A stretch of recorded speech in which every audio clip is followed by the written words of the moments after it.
today we will be learning about LGBM. It's a robust and versatile machine learning algorithm. Okay, so let's dive into it. Okay, so what is the motivation behind LightGBM? So basically, see, decision tree are built by splitting, observation, that is data instances, which is based on feature value, and this is how a decision tree learns, right? So the algorithm look into, best split, which result in the highest information gain. So the information gain is basically the difference between entropy before and after the split. Entropy is the measure of uncertainty, or you can say randomness. So that more randomness a variable has, the higher the entropy is. Thus, split are done in a way that randomness is reduced. So finding the best split turns out to be the most time-consuming part of the learning process of decision tree. So there are two algorithms, that is other gradient boosting decision tree implementation to find the best split are. First is pre-sorted. So in this, feature value are pre-sorted and all possible points are evaluated. Another one is histogram based. So continuous features are divided into discrete bins which are used to create feature histograms.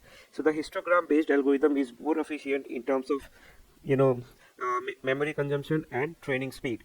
However, both pre-sorted and histogram based get slower as the number of instances or feature get increases. So LightGBM is aimed to solve the efficiency problem, especially with large data set.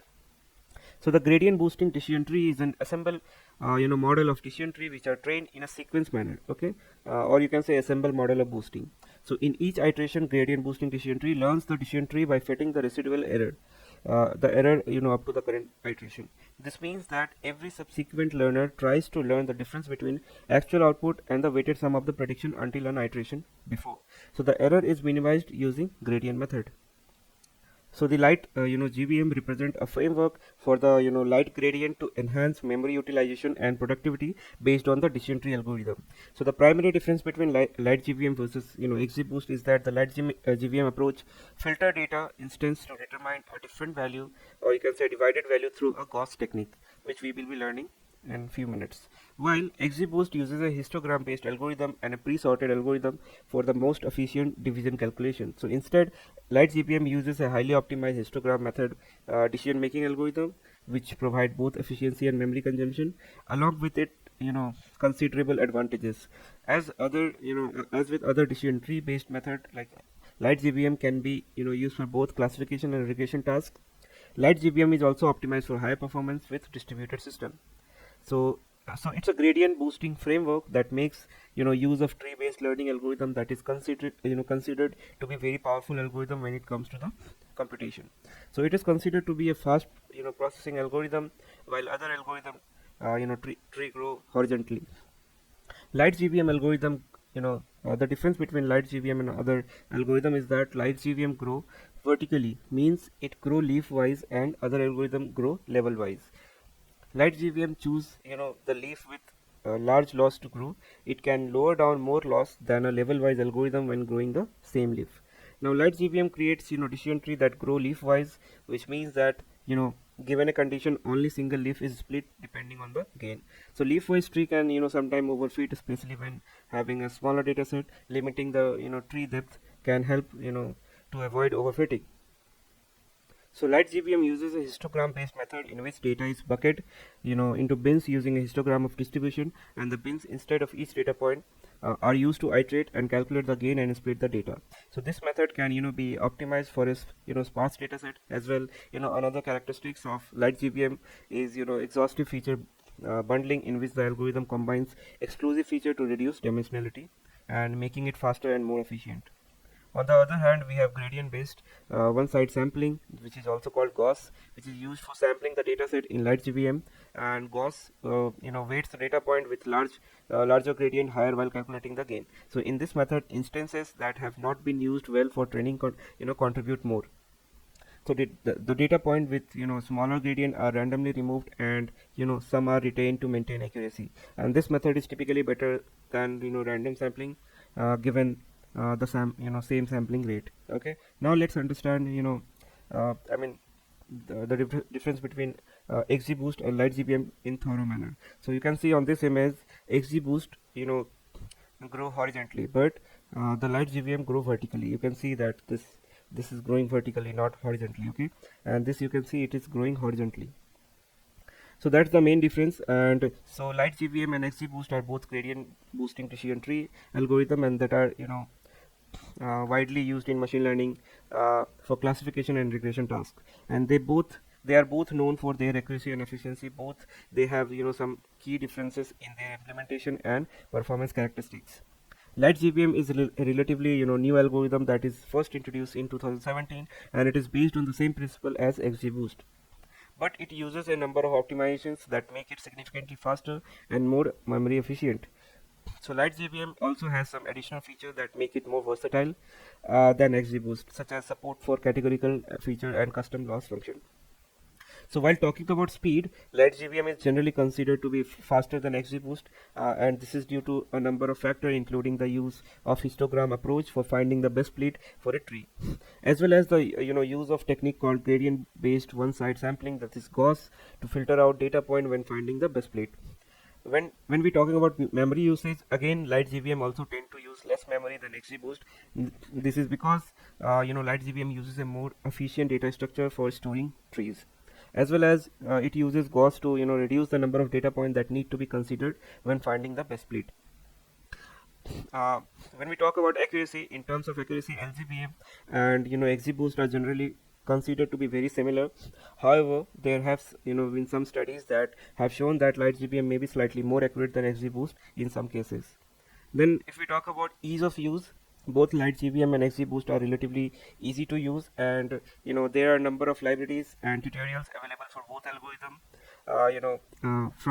From the owner, and it is very simple, simpler API and fewer parameters that need to be fed. Okay, then when I talk about robustness, so XGBoost is if I tell you, XGBoost is more mature, since it was introduced first in 2014, and it is very popular choice for machine learning tasks, and it is known for its robustness and ability to handle complex data. XGBoost has a large number of well-tuned parameters that can be used to control behavior, but it can also be difficult to tune than LightGBM. Okay, so if you want to choose between these two, let me tell you some of the key pointers that it will help you to choose which algorithm I should go for. Okay, first is data size. So if you are working with a large data set, LightGBM superior speed and memory efficient will be major advantages. Okay, then we have if you are talking about feature types, so if you are working with categorical feature, LightGBM is a better choice. So if you are if you have short time for tuning, then again LightGBM is easier choice. So ultimately, the best way to choose between LightGBM and XGBoost is to experiment with both the algorithm on your dataset, because I mean both the algorithm is similar, but in terms of speed, data size, feature type, it may differ. Okay, but the performance that you will be getting will be similar. Okay, so hope the difference between XGBoost and LightGBM is clear. Now let's understand why it is called light. Okay, so LightGBM, first of all, the LightGBM is called light because it has been designed to be a lightweight and efficient gradient boosting framework. And the reasons why it is called efficient, because faster training speed. So LightGBM is designed to be highly efficient and parallelizable, making it much faster than any other gradient boosting framework. And this is achieved through technique called histogram-based splitting and multi-threading. Then we have lower memory usage. So LightGBM is optimized for lower memory usage, which allow it to handle larger dataset and more complex model without running out of memory. Then we have better accuracy. So LightGBM uses a novel technique called GOSS to reduce the amount of data used for training while still maintaining high accuracy. And this can prevent to overfit as well as improve generalizable performance. Then we have flexibility. So LGBM offer a wide range of customizable parameter and options, allowing user to fine tune their models to fit their specific need. Now LGBM is open source framework, which means that it is freely available and can be modified and extended by anyone. So overall, LightGBM is lightweight and efficient design, making it popular choice for machine learning practitioner who need to train model quickly and accurately on large data set. Also, because the amount of data is growing so quickly every day, traditional algorithm are finding it more and more harder to provide findings or insight quickly. LightGBM light moniker refer to its ability to perform calculations quickly, and it can handle vast amount of data and uses less memory when operating. So So the most popular algorithm used in hackathons, since it aimed to produce result with high accuracy and it to migrate GPU learning. That is LightGBM. Okay, earlier it was XGBoost, but nowadays it is LightGBM. Okay, now in the next slide, let's understand how it works and what is the formula, mathematical difference between other algorithm versus LightGBM. So the LightGBM is a gradient boosting algorithm that is based on decision tree again. So working of decision tree already, so it will be easy for you to grasp the difference. So the algorithm work by iteratively fitting decision tree to the residual error for the previous iterations. So the objective is to minimize the loss function, which measures the difference between predicted and actual value of the target variable, and the loss function is written as L of y comma f of x, where y is the true label, f of x is the predicted value, and as L is the loss function. So the algorithm uses a concept called verdict tree to map the input space to the gradient space in each iteration, negative gradient of the loss function with respect to the output model, that is denoted by G1, G2 and Gn. Okay, so the decision tree are divided each node at the most informative feature that gives the largest gain in the evidence. So the data improvement after segregation can be measured by the variance, and it's represented by this formula. Okay, y of base tree into x minus learning rate into tree 1 of x minus learning rate into tree 2 x minus learning rate into tree 3 of x. Again, y is the predicted value, base learner is x. Okay, then it's the initial prediction for all the data points. So LR is the learning rate, and tree 1, tree 2 and tree 3 are the decision tree trained on the residual error of previous iteration.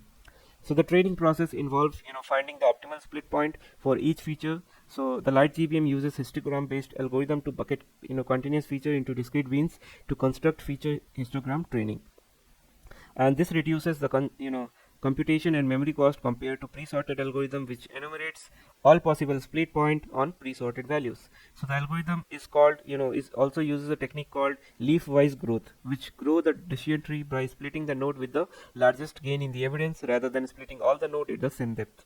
So this approach can lead to overfitting if not properly regularized.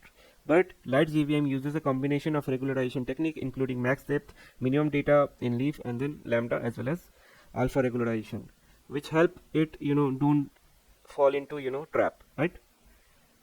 And there is there is two technique that LightGBM uses, that is gradient one side sampling, other one is exclusive feature bundling. So we will be understanding thoroughly mathematically everything about these two terms. Okay, so LightGBM initial approach was based on histogram based algorithm, as it has shown to outperform the pre-sorted algorithm.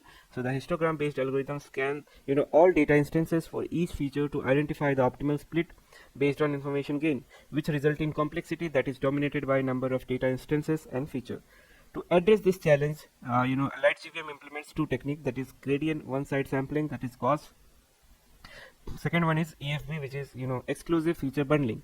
Okay, so the conventional approach of scanning all the data instances to find the best split is not optimal in general GBDT implementation. So sampling data based on information gain can make the algorithm more effective. However, it cannot be applied to GBDT as there is no sample weight in GBDT. So GOSS solves the issue by utilizing gradient, which provide valuable insight into the information gain, and instances with small gradient, which indicate that the algorithm has been trained on the instances and the error associated with it is small and can be eliminated. So only the instances with large gradient, which imply that the error associated with this instances is large and will provide more information gain, and will be focused on. So but this approach will change the data distribution, which is undesirable desirable, as it can negatively impact the accuracy of learned model. So GOSS provide a way to sample data on gradient while taking the data distribution into consideration. Now how it works? So the algorithm data algorithm sorts the data instances based on absolute value of their gradient, which indicate how much the model is currently being affected by that instance. Then what we do, we calculate a top A% of instances are that will be selected, where a hyperparameter that controls how many instances to be selected. Okay, then after that, from the remaining instances, a random sample of size B%, okay, is selected, where B is another hyperparameter that control how many instances to select randomly. So the random sample of small gradient is multiplied by the constant equation, okay, which is 1 minus a by b, okay, when the information gain is calculated. This means that the smaller gradient are given more weight than they would been without GOSS. So by focusing on the instance with large gradient and giving more weight to the random sample of small gradient, GOSS ensures that the model is more heavily influenced by the instances that cause more loss. And this is important because the goal of training a machine learning model is to minimize the loss. And by focusing on the instances that cause more loss, GOSS help the model to improve faster and converge more quickly to a good solution.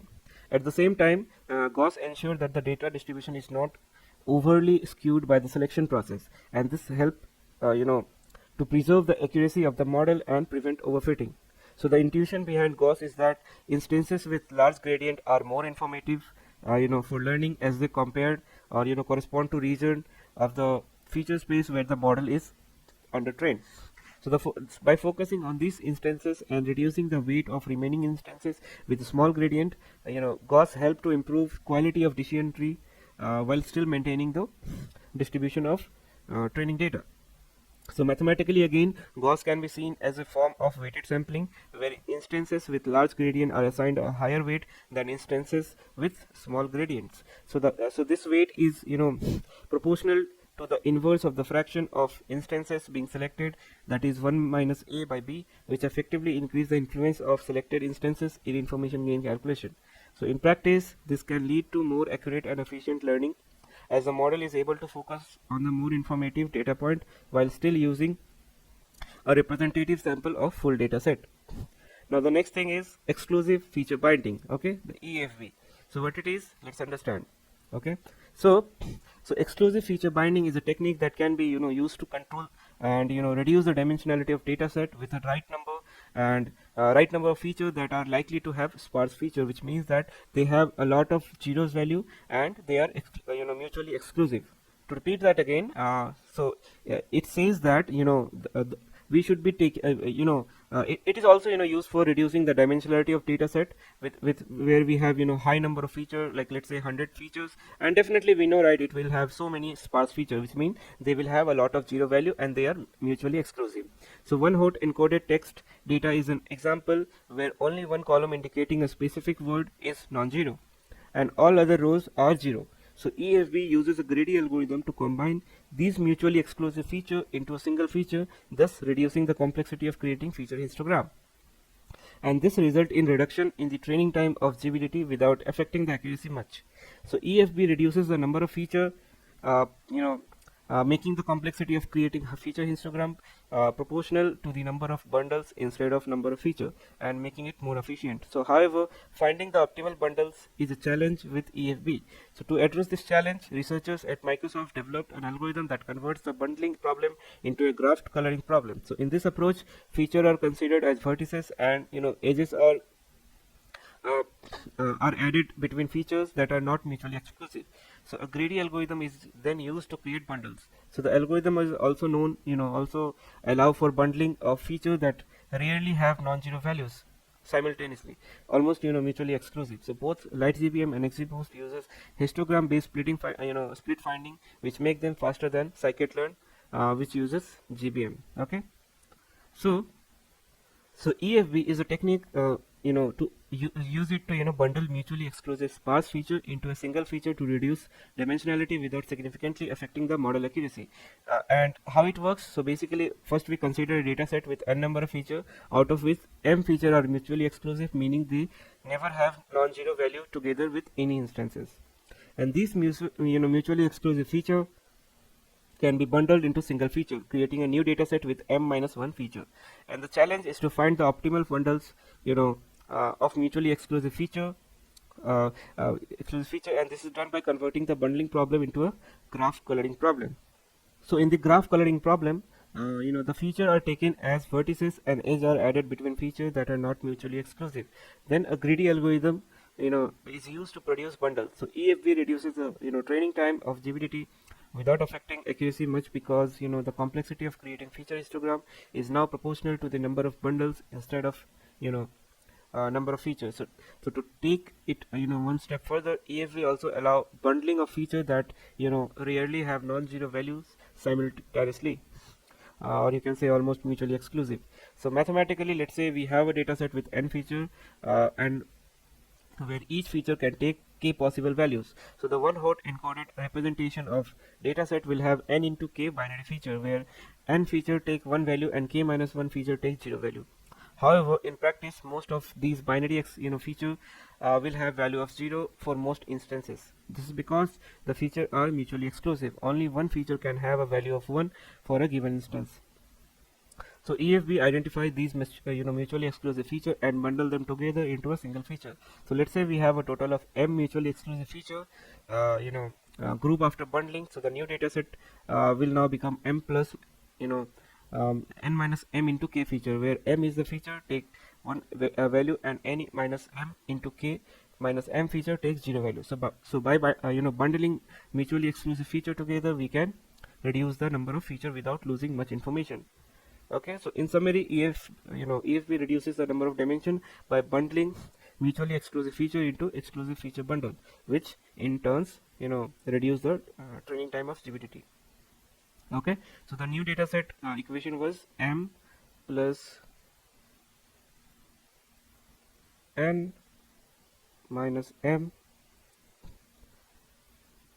multiplied by k. Okay, where m is the feature takes one value. Okay, now for 0 what it will be? So there is just one change, n minus m, okay, into k, and now m will be subtracted, okay, not added. So this is the only difference, and this will take 0 value. Okay, so I think the working is clear now. Okay, now let's understand advantages and disadvantages. So I mean, most of the things we have already learned. Let me just reiterate it. So advantages are, it has faster training speed, which means that LightGBM can handle large data set in a much faster way than other boosting algorithm, because it uses histogram based algorithm for binning feature value. This reduces the time spent in sorting and calculating information gain for each feature. Then we have lower memory usage. So LightGBM uses less memory because it don't store all the feature value in memory during training. Instead, it uses a compression method, or that usually compress the data into that format. Okay, then we have better accuracy. So LightGBM uses leaf-wise tree growth instead of level-wise tree growth, which help it achieve better accuracy. It also support categorical feature, which are usually ignored or require special treatment in other boosting algorithm. And it also support parallel GPU learning. So LightGBM support parallel learning on multiple CPUs and GPUs, which can further speed up training time. Let's talk about disadvantages now. So it is very sensitive to hyperparameter. That means that performance can have highly sensitive to hyperparameter such as learning rate, tree depth, regularization parameter, which require careful tuning. Then it is prone to overfitting. So LightGBM can overfit training data if not properly regularized, or if the data set is small. Then it is black box in nature. So like other machine learning algorithm, LightGBM is a black box model, meaning that it cannot always clear how the model makes its prediction. Then it is less interpretability, which means that LGBM doesn't provide any easy to interpret feature importance or coefficient like other models, which can be a disadvantage in certain applications. Okay, so that is what advantages and disadvantages. Now let's talk about some control parameters.